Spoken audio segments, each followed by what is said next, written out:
Listen, children, and listen well, for I have a tale that I would tell. A tale of two people, each strong and fine, who, tricked to anger, wage war divine.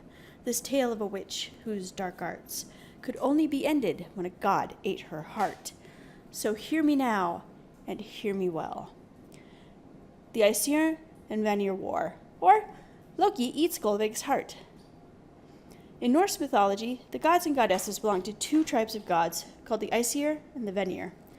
Odin and his wife Frigga and their children Thor and Balder and their children, the god Bragi and his wife, the goddess Idun, the gods Tyr and Heimdall, for instance, were all Aesir. Loki was Aesir because Odin considered him his brother.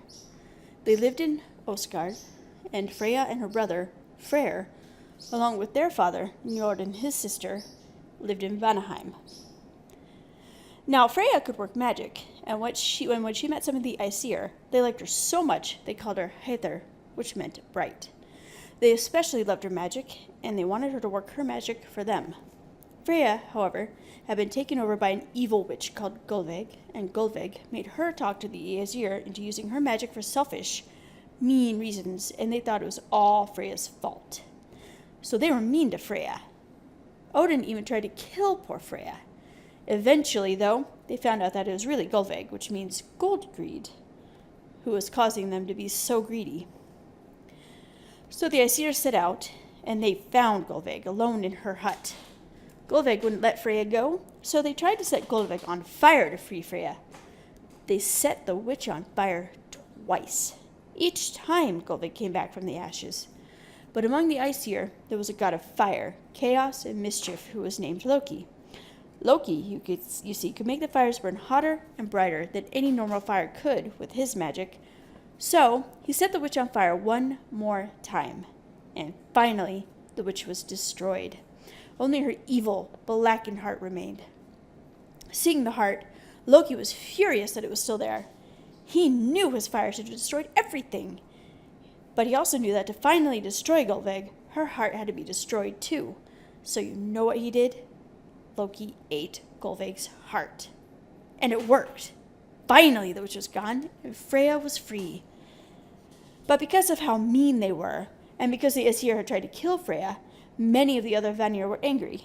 They were afraid that they too would be treated like that, and their fear and their anger grew, and it grew until finally the Vanir went to war against the Aesir.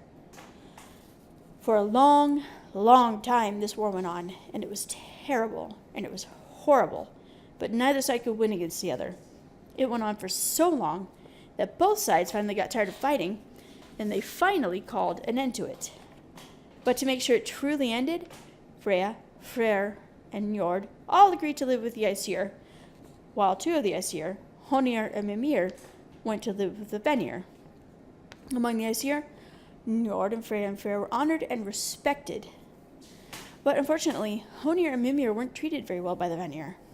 Honir and Mimir were supposed to help teach and guide the Vanir, but Honir was extremely shy, and when Mimir had to go away, he was afraid, all alone among these strange people.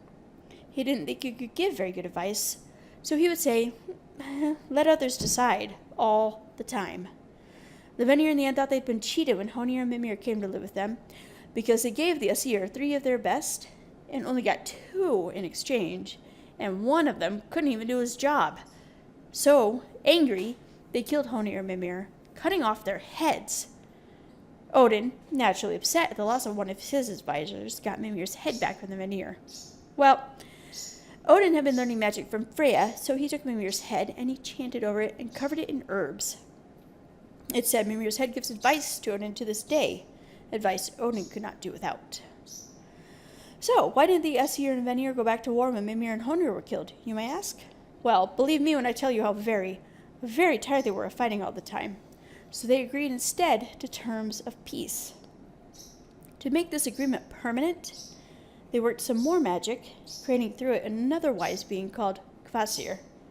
But this is a tale for another time.